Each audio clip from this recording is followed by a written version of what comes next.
እንቻለን ብሎ ከምወዳት ልጅ ጋር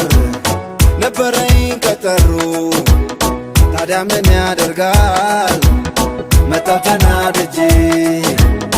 የምወዳት ልጅ ስላጣኋት ሄጄ አናድድም ወይ ኧረ በጣም እንደዚህ ከሆነ ሁለተኛ አልመጣም አልሰማሽም እንዴ ስሜን በሬዲዮ ሲንቁኝ አልወድም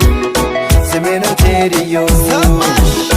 ካልሰማሽ ልንገርሽ እውነቱን የፍቅር አያያዝ ብላቱን አዳምጠሽ ልቤን ትርታ